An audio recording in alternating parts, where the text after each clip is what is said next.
3. Muy buenas tardes a todos los que nos acompañan en este webcast. Es un placer saludarlos, me presento. Soy el maestro Fidel Villalobos Pérez y el día de hoy los estaré acompañando como moderador en este enriquecedor encuentro pedagógico en el cual nos adentraremos en un tema fundamental para comprender la práctica docente y la estructura de nuestras escuelas. Analizaremos los tipos de currículo que propone el autor George Posner en su obra de 1998. Para abordar este análisis nos acompañan tres destacadas especialistas de educación primaria. Damos la bienvenida primero a la licenciada Blanca Estela Íñiguez Díaz, egresada de la Normal de Aguascalientes. Blanca, qué gusto tenerte aquí. Muchas gracias, Fidel. Un saludo muy afectuoso a toda la audiencia. Es un honor compartir este espacio para dialogar sobre la teoría curricular y su impacto real en las aulas.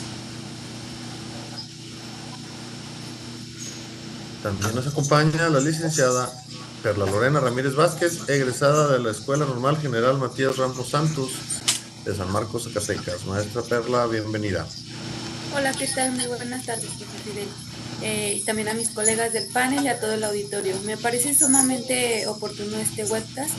Quienes estamos frente a grupos sabemos que implementar un nuevo modelo educativo siempre genera incertidumbre. Conceptos como el programa sintético y el analítico cobran un nuevo significado cuando lo miramos a través de los lentes teóricos del análisis curricular. Estoy lista para aportar la visión de la realidad cotidiana de nuestras escuelas primarias. Ok, vamos a seguir con nuestros panelistas. También nos acompaña y saludamos a la maestra Irma Yaquilín Ceballos, también egresada, o más bien ella es egresada de la Escuela Normal de Aguascalientes. Ya que qué gusto tenerte aquí. Gracias por acompañarnos. El placer es mío, Fidel. Muchas gracias por abrir sus canales de difusión académica. Un saludo a Blanca, a Perla y a toda la comunidad educativa que nos sintoniza. La nueva escuela mexicana plantea un cambio de paradigma hacia lo comunitario y lo humanista. Sin embargo, para que ese cambio no se quede solo en el discurso, debemos entender cómo operan las fuerzas ocultas y las omisiones del currículo. Aspectos que Posner detalla con maestría. Estoy segura de que tendremos una charla muy productiva hoy. Yo también lo creo, y ya presentadas nuestras invitadas, entremos en materia. George Posner identifica que el currículo no es solo un concepto plano ni una identidad única, sino que se manifiesta de distintas formas interconectadas dentro del ecosistema escolar. Blanca, me gustaría comenzar este análisis contigo.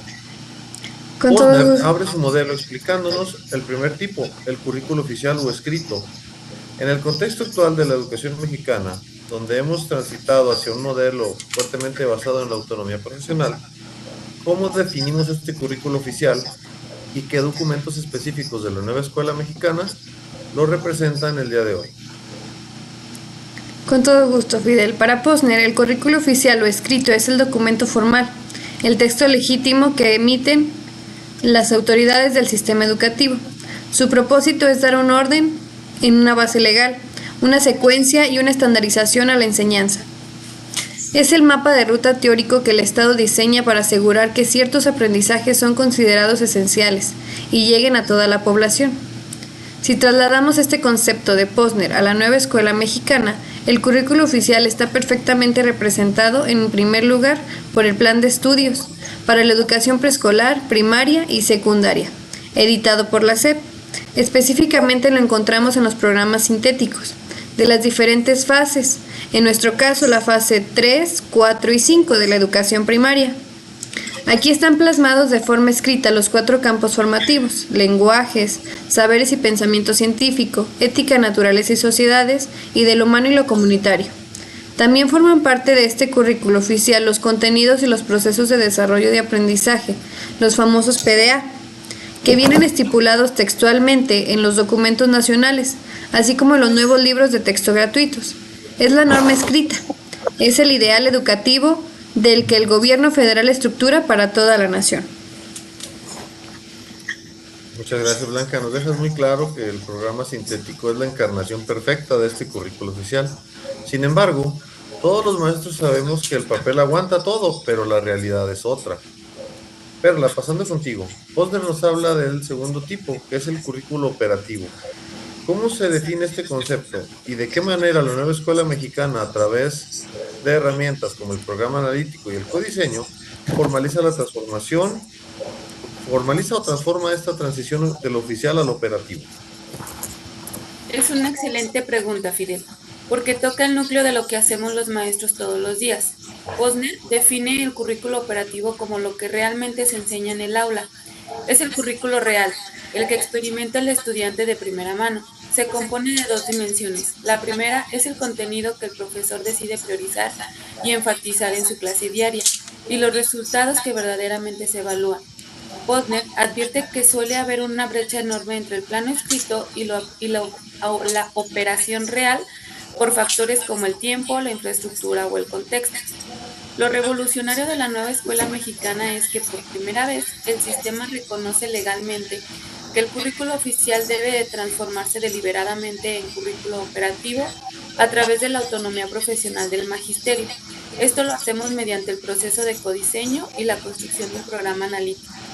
Cuando el colectivo docente se reúne en el Consejo Técnico Escolar, analiza su contexto, hace el diagnóstico de la comunidad y decide qué problemáticas locales existen, como la escasez de agua en la colonia o la falta de hábitos saludables. Se van a utilizar para articular los contenidos. Se está construyendo el currículo operativo. Al diseñar los proyectos comunitarios en nuestras planeaciones didácticas, estamos decidiendo qué enseñar y cómo evaluarlo. Así, la nueva escuela mexicana abraza la naturaleza del currículo operativo de Posner y le da un estatus oficial al contextualizar los contenidos. Muy bien, maestra, es fascinante ver cómo lo de Posner describió desde el 98 como una brecha inevitable. Hoy la nueva escuela mexicana intenta articularlo de forma metodológica a través de un programa analítico. Ahora bien, pasemos a una dimensión más sutil, pero inmensamente poderosa. Más allá de los proyectos y de los contenidos académicos, los alumnos aprenden lecciones de vida implícitas. Y aquí, hablemos del currículo oculto según Posner. ¿Cómo se manifiesta este fenómeno y qué ejemplos concretos podemos identificar en las escuelas primarias actuales bajo el enfoque humanista de la NEM? Con gusto, Fidel. El currículo oculto es sin duda una de las dimensiones más críticas del análisis de Posner. Él lo define como los aprendizajes, valores, normas de conducta, roles de género y prejuicios institucionales que se transmiten a los alumnos de manera implícita, no reconocida y que jamás aparecen escritos en una planeación didáctica. Se enseña mediante la estructura organizativa de la escuela, las dinámicas de poder en el salón de clases y las actitudes cotidianas del docente. La nueva escuela mexicana tiene un enfoque abiertamente crítico, inclusivo y humanista. Intenta combatir los sesgos del currículo oculto tradicional a través de los ejes articuladores como la igualdad de género, la inclusión, la interculturalidad crítica. Sin embargo, el currículo oculto sigue operando si el docente no es consciente de sus acciones. Por ejemplo, un profesor puede estar enseñando un proyecto oficial sobre equidad, pero en el currículo oculto, de forma inconsciente, sigue pidiéndole a los niños varones que carguen las bancas pesadas y a las niñas que limpien el escritorio. O bien, cuando organizamos la participación en clase, dándole la palabra siempre a los alumnos con mejores calificaciones y relegando a quienes tienen rezago. El currículo oculto les está enseñando que su voz vale menos ante la sociedad. La NEM nos exige visibilizar ese currículo oculto para que nuestras interacciones diarias sean congruentes con los valores de justicia social que promueve el plan escrito. Un punto de reflexión verdaderamente profundo, y aquí la coherencia entre lo que decimos y lo que hacemos en el espacio escolar es vital, y creo que debe ser vital. Para cerrar este bloque de los 4 tipos de currículo, llegamos al que se define precisamente por su ausencia. Blanca, regresamos contigo para hablar del currículo nulo. ¿Qué nos dice Posner al respecto y cómo se vive el currículo nulo en la primaria actual, considerando la flexibilidad que otorga la nueva escuela mexicana? Fidel, Posner nos obsequia una gran verdad. Lo que elegimos no enseñar es tan importante y tiene tanto impacto como lo que decidimos incluir.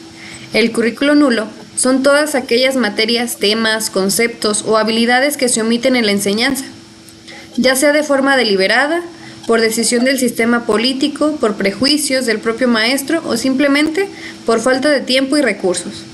Al dejar un tema fuera, le estamos enviando un mensaje implícito al alumno. de que este conocimiento carece de valor o de utilidad en el mundo real. En la era de la nueva escuela mexicana, la flexibilidad curricular es un arma de doble filo respecto al currículo nulo. Al darnos la libertad de codiseñar y seleccionar qué contenidos del programa sintético se adaptan a nuestro programa analítico, corremos el riesgo de engrosar el currículo nulo de forma peligrosa si no actuamos de forma ética profesional. Por ejemplo, si un docente se siente inseguro enseñando temas del campo formativo de saberes y pensamiento científico, específicamente en áreas de pensamiento matemático abstracto o biología avanzada, y decide postergarlos o eliminarlos de sus proyectos comunitarios bajo la excusa de que no se adaptan al contexto, está convirtiendo esos contenidos en currículo nulo. Lo mismo ocurre si por tabúes personales u omisión comunitaria dejamos fuera el eje articulador de la educación sexual integral. El currículo nulo de la ANEM debe ser vigilado de cerca por los colectivos escolares para no privar a los niños de herramientas críticas para su futuro. Sí, muchísimas gracias a las tres por sus aportaciones. No solo clarifican la teoría de George Posner, sino que la traen al presente más inmediato de la educación en México, dotando a nuestra audiencia de herramientas analíticas de gran valor. Ha sido una mesa de debate extraordinaria y sumamente extendida, justo como el tema lo merita. Para cerrar nuestra transmisión de hoy, es momento de sintetizar las reflexiones clave. La obra de George Posner nos demuestra de manera contundente que el fenómeno educativo jamás debe analizarse desde una sola dimensión. El currículo no es un objeto estático, sino un proceso dinámico y multifacético. Tenemos un currículo oficial escrito que nos da cohesión e identidad nacional, hoy representado firmemente en los programas sintéticos de la nueva escuela mexicana. Existe el currículo operativo vivo, que los maestros de México construyen con valentía a través del codiseño, en el programa analítico y en sus proyectos didácticos cotidianos. Adaptan la ciencia y el saber al contexto de cada una de sus comunidades, y nos topamos diariamente con el currículo oculto, esa corriente subterránea de normas y valores que nos obliga a desconstituir nuestras propias prácticas para asegurar que la inclusión y la igualdad de género no sean solo palabras, sino realidades en la convivencia escolar. Y finalmente el currículo nulo, que ese me gustó mucho, que se levanta como un recordatorio ético de nuestras omisiones y silencios pedagógicos. Tiene consecuencias reales en los aprendizajes que les hagamos a nuestras infancias. El verdadero reto para el Magisterio Nacional y particularmente para quienes ejercen la educación primaria radica en la estrecha, o más bien dicho, en estrechar la distancia entre esas cuatro dimensiones, solo haciendo consciente lo que planeamos, lo que ejecutamos, lo que transmitimos sin querer y lo que dejamos fuera. Podemos avanzar hacia la excelencia educativa y la transformación social que tanto anhelamos. Agradezco profundamente la brillante y generosa participación de la licenciada Blanca Estela Íñiguez Díaz, Blanquita Mijada, por cierto, de la licenciada Perla Lorena Ramírez Velázquez y de la licenciada Jacqueline Ceballos Moreno. Gracias, maestras, por estar aquí y poner en alto el nombre de sus escuelas normales, compartirnos su valioso saber pedagógico y sobre todo saludarnos, ¿verdad? Al contrario, profe Fidel, un honor y gracias a todos. Muchas gracias a todos por el espacio. Un abrazo a la distancia. Encantada de colaborar, profe. Sigamos transformando la educación en equipo. A nuestra audiencia también le damos las gracias por su tiempo, sus comentarios en el chat y por su incansable labor diaria en las aulas del país. Nos vemos en una próxima emisión de su webcast educativo. Tengan todos ustedes una excelente tarde.